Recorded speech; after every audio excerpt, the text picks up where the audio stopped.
प्रणाम करना है। हाँ। और आपको सबसे ज्यादा, हमको सबसे ज्यादा। और चाचा जी को प्रणाम नहीं करना है। सफेद नहीं। अच्छा। अपने उसका मनोबल टूट जाएगा। अच्छा, समझे ना, यही करना है बस इसी करने से मेरा मतलब पूरा। बस अपने उसका जो है ना दिमाग टूट जाएगा, अपने हार जाएगा। ठीक है दादाजी, तो मैं चलता हूँ। आपने दादा पहले हम चलेंगे, उसके बाद आप जाइएगा। हम पीछा, आप पीछे, पहले मैं, ठीक है ना? हाँ हाँ हाँ। अच्छा, नहीं नहीं, अरे तू पीछे छूट।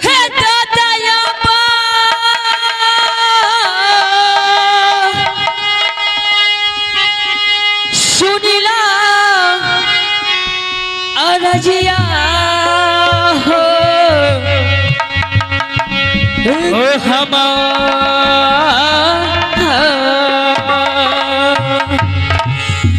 बदला न माफा हो आई हो दो होने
थोड़ा सा आल्हा सिंह को मैं बुलाता हूँ, उल्टा सीधा राजनीतिक पढ़ाता हूँ। बाबुआ सुन ले, आल्हा बाबू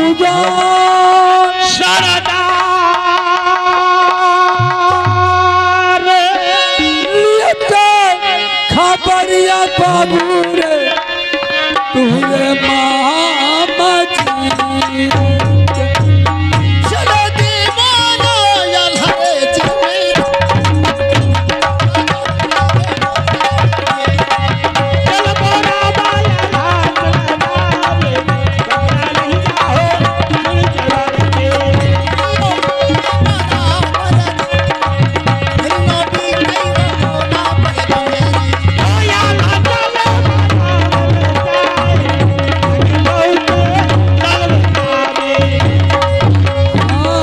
प्रणाम प्रणाम मामू जी।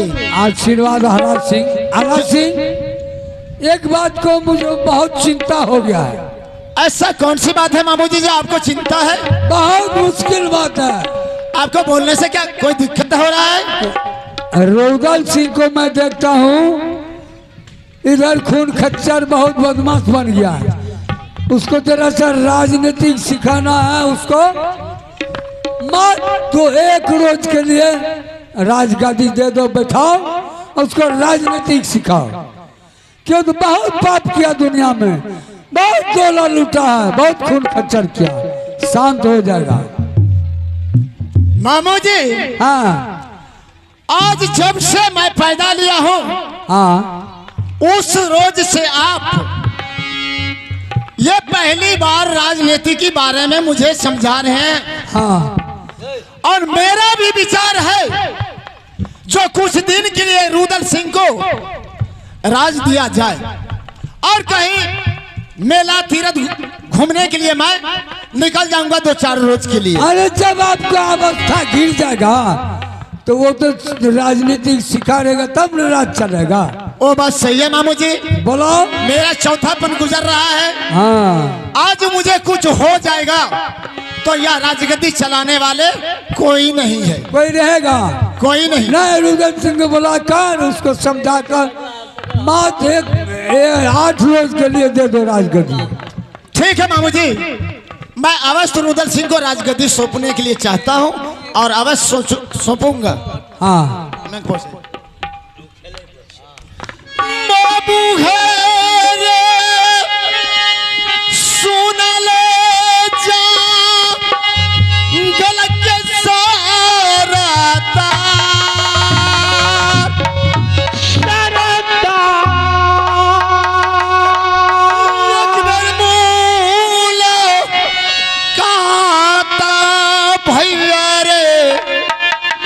करी है तारबा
भाई साहब खुसरो रुदल सिंह। प्रणाम प्रणाम भाई साहब। आनंद रहो देवा। रुदल सिंह भैया आप आवाज लगाए दरबार में। भाई साहब हाँ रुदल सिंह, ऐसा कौन माइका लाल जोधा पैदा लिया था जो कि आपके राजमहल पर चढ़ाई किया भाई साहब, जो आपने रुदल सिंह को दरबार में बुलाए हैं? रुदल सिंह हाँ भाई साहब। रुदल सिंह के रहते हुए इस मोहब्बा किला पर चढ़ाई करने के लिए दूसरा देश का छतरी सोचेंगे और सोचना पड़ेंगे। बात दरअसल है रुदल सिंह रेडे बा। हाँ भाई साहब। हाँ भैया। बात ऐसा है रुदल सिंह हाँ कि मेरा चौथापन गुजरने वाला है बहादुर। हाँ हाँ। कब क्या हो जाएगा उसका कोई गारंटी नहीं है। अच्छा। मैं सोचता हूँ जो कुछ दिन के लिए तुम राजगद्दी पर बैठो। क्या? हाँ मैं हाँ हाँ बोलिए। राजगद्दी पर बैठो ताकि यह राजगद्दी के बारे में राजनीति की बारे में आपको पता चलेगा। अच्छा तो भाई साहब आपका विचार है कि रुदल सिंह 2-4 रोज के लिए राजगद्दी पर बैठो। हाँ अगर मैं कहीं तीर्थ या धाम या कहीं चला गया तो राजगद्दी उदास लगेगा। सही बात है। कोई बात नहीं है भाई साहब, इसका चिंता करने का आपको कोई जरूरत नहीं है। जब अगर आप कहीं चले जाएंगे तीर्थ या धाम तो बेटा को कनबस से मंगा करके राजगद्दी पर बैठा दूंगा। ये नहीं हो सकता है रुदल सिंह, 2 भैयारी रहते हुए बेटा मालिक बन जाए। अगर मालिक बनना है दोनों भैयारी में तो भैयारी ही बनेगा। तो क्या भाई साहब आपका विचार है कि मैं राजगद्दी पर बैठूंगा? हाँ मेरा भी अभिलाषा है कि रुदल सिंह को मैं राजगद्दी पर देखना चाहता हूँ, जो कैसा सिंहासन लगता है रुदल सिंह का। तो ठीक है भाई साहब अब साइड में हो जाइए, मैं देवा से बात विचार करता हूँ और क्या निर्णय देवा देता है। ठीक है। अरे देवा। हाँ भाई साहब। तुम सुना है भाई साहब बोल रहा है कि रुदल सिंह तुम 8 रोज के लिए राजगद्दी पर बैठो। अच्छा देवा आपका इच्छा क्या है? देवा मेरा इच्छा है कि बार बार भाई साहब को वचन का उल्लंघन करना ठीक बात नहीं है। ठीक बात नहीं। एक बार बेटा का चक्कर में मैंने भाई साहब का वचन का उल्लंघन कर चुका हूँ। हाँ अगर अब की बार उल्लंघन कर दिया भाई साहब का बात विचार को, तो भाई साहब सोचेंगे कि रुदल सिंह मेरा वचन को बार बार उल्लंघन कर रहा है। सही बात है कि भैया देखिए, तो इसमें तुम्हारा क्या विचार है? मेरा विचार है कि भाई साहब का कहना है कि राजगद्दी संभालने के लिए, हाँ, क्योंकि राजगद्दी का राजनीतिक तौर पर आने के लिए कौन देश क्षत्रिय आते हैं दरबार में और उसको संभालना बैठने के हाँ हाँ इस समय में हर जगह पर कैसे बोलेंगे, कैसे सुनेंगे, कैसे देखेंगे, राजनीति का पता भी चल जाएगा, पता चल जाएगा। तो ठीक है भैया, अभी तो बड़े भैयारी है, राजगद्दी संभाल सकते हैं। हाँ वो तो हो सकता है इसका अवस्था गिरने के बाद इस राजगद्दी में कोई चलाने वाला नहीं रहेगा। वो तो बात सही है। तो भाई साहब बड़े पिता के दाखिल है, एक बार दोनों भाई बेटा के कारण बात बहुत वातावरण आगे बढ़ा दिए। तो इसीलिए मेरा कहना है कि 2-4 दिन में, 8 दिन में, मात्र आधा घंटा के लिए आप राजगद्दी पर बैठ जाइए। अच्छा, क्या मैं आधा राज तिलक ले लीजिए ताकि भाई साहब का वातावरण रह जाए। ठीक है देवा, तो बड़ा कोई तरह का वातावरण भाई साहब। हाँ रुदल सिंह, ठीक है, अगर आप कहते हैं कि राजगद्दी पर बैठो रुदल सिंह, तो मैं सिर्फ आधा घंटा के लिए राजगद्दी पर बैठूंगा। ठीक है बहादुर, ठीक है। हे मास्टर माइया गे सुना लो सैरामा लीमा या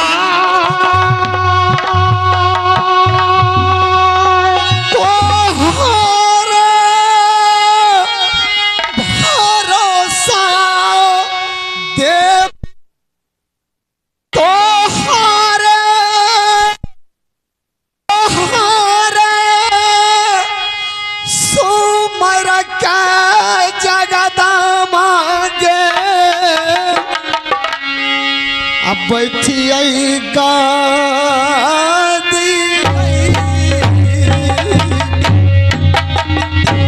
मामा से नहीं ना रहे तो दुर्गा रे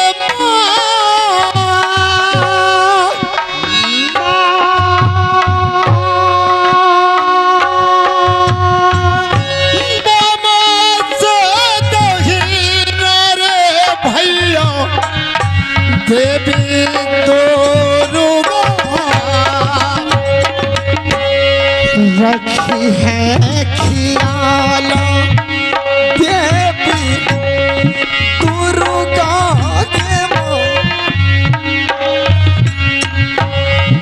तुम्हारे भरोसा हम बटिएगा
हेलो, बहुत अच्छा रुदल सिंह, करना पड़ा मामू जी, मालूम कब जियो अच्छा बात मामू जी। हाँ आप आ गए हैं मामू जी। जब सोचा राजगद्दी तो हमको तो खबर कर देना चाहिए। मामू जी हम भी खुद मैं कोई 1 हफ्ता के लिए या महीना भर के लिए नहीं बैठा हूँ। अच्छा अच्छा, सिर्फ आधा घंटा के लिए बैठा हूँ, इस लेकर के जल्दबाजी में आपको हाँ नहीं खबर दिया हूँ। अच्छा ठीक, इस लेकर के अगर आप आ गए हैं तो आप भी बैठिए। ठीक है। नहीं नहीं नहीं, बैठो बैठो हम यहाँ।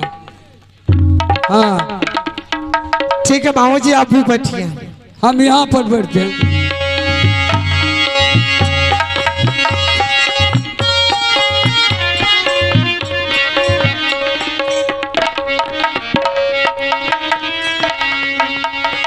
हेलो साले बौरा हवा इंदले बाबूवान के लगिया हो लाल पगला साले बौरा हवा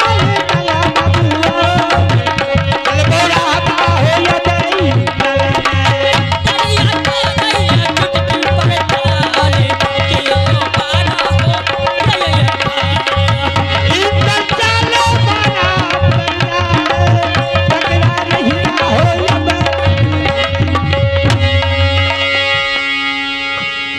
प्रणाम प्रणाम पिताजी। खुश रहो। प्रणाम प्रणाम देवापति जी। प्रणाम प्रणाम ये दादाजी। 1 2 3 4 5 6 7 8 9 10।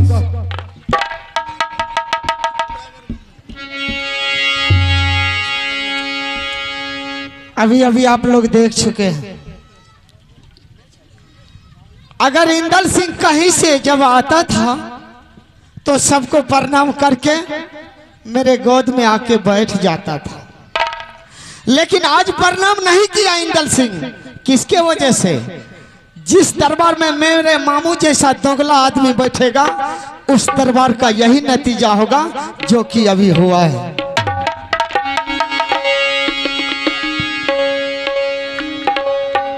प्रणाम कर फिर से भूल गए। प्रणाम प्रणाम पिताजी। खुश रहो इंदल से। प्रणाम प्रणाम प्रणाम प्रणाम दादाजी। जियो जियो जियो 1 2 3 4 9 10 11 12 14 फिर भूला गए।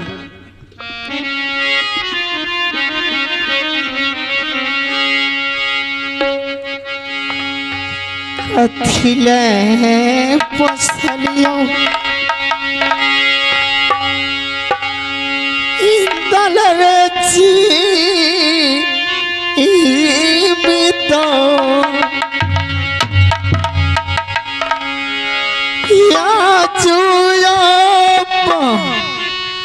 मान बेटर कन्हैया अमर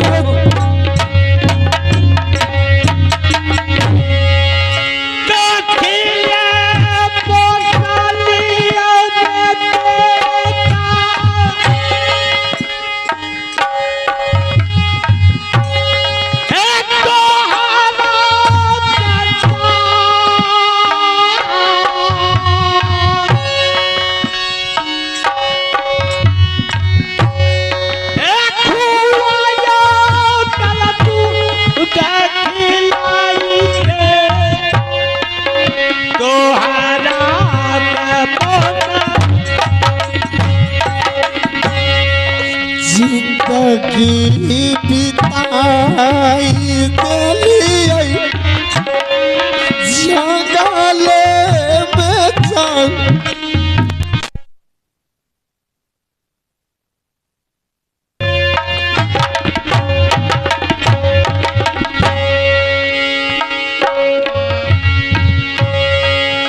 खुआया चल दूधा बेटा तोरा रे पिलन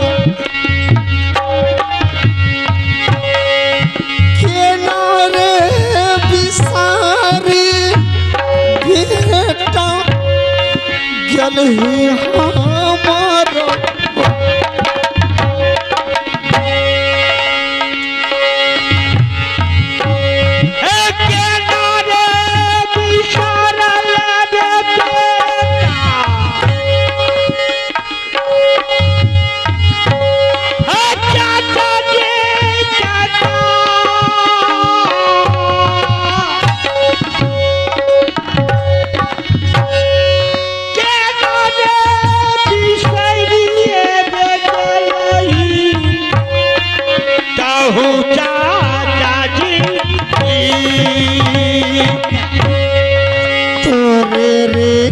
कराना मारा लिए रानी जी का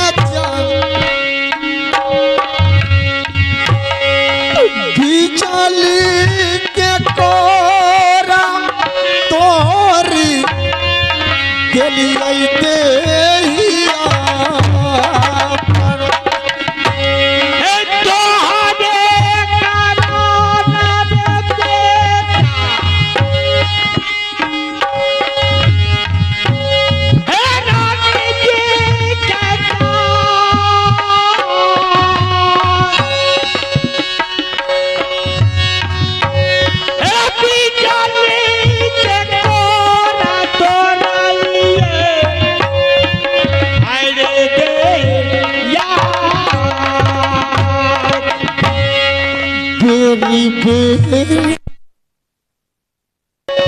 बेरी बेरी हैरा रानी हो हमर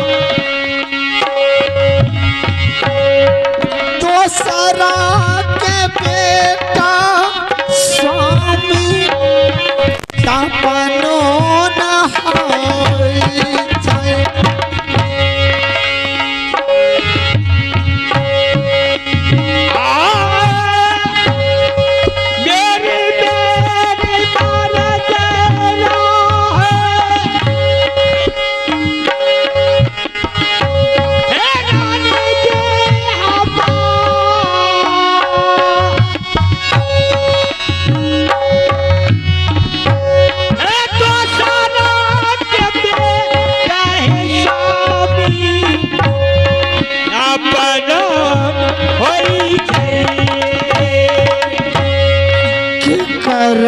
भरोसा रहबै बेटा रे हमार या जुरे भरोसा तोरी दिल हमारो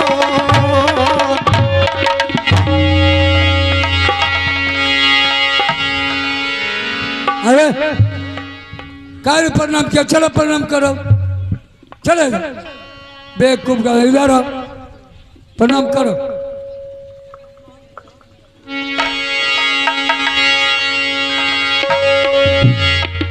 गलती हो प्रणाम करो। हाँ मैं नहीं बेटा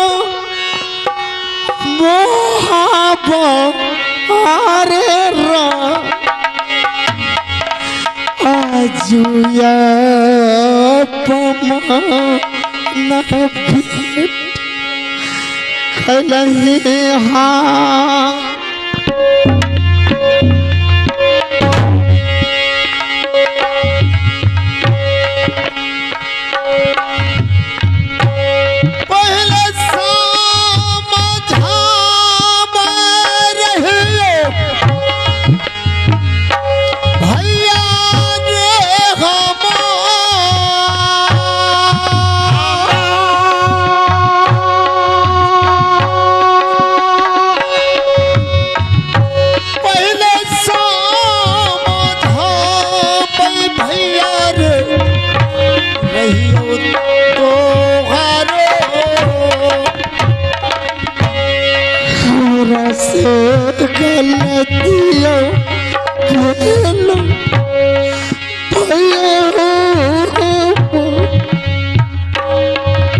गलतियों या जुया पमान बेटा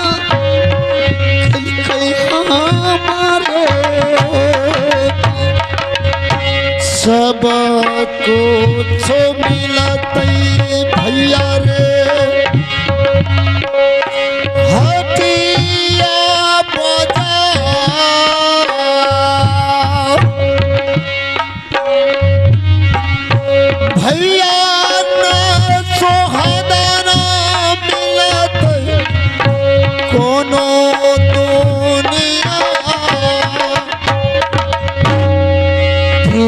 ना गलतियाँ करब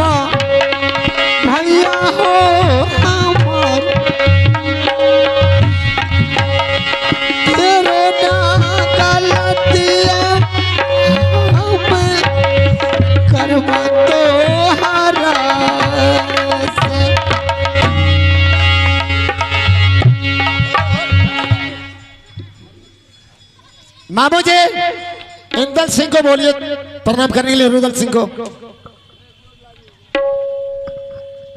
पिताजी आप लोग दरबार खाली कर दीजिए, उसके बाद हम चाचा जी को प्रणाम कर लेंगे। अच्छा, तो हम दरबार खाली कर देंगे, उसके बाद रुदल सिंह को प्रणाम करना है। खैर कोई बात नहीं, मैं जानता हूं रुदल सिंह जान जतन से इंदल सिंह को पोसा पाला और पढ़ाया लिखाया है। हो सकता है इंदल सिंह ज्यादा पढ़ लिख लिया है, इसलिए हमारे सामने में प्रणाम करने में लाज शर्म होता है। खैर कोई बात नहीं, मैं जा रहा हूं, प्रणाम कर लेना। ठीक है, आप जाइए, जाइए दादाजी।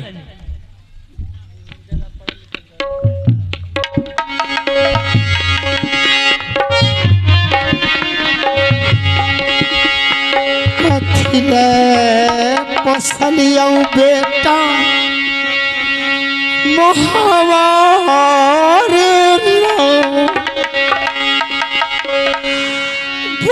रे सतन से बेटा रे फसलूं तो ओ हार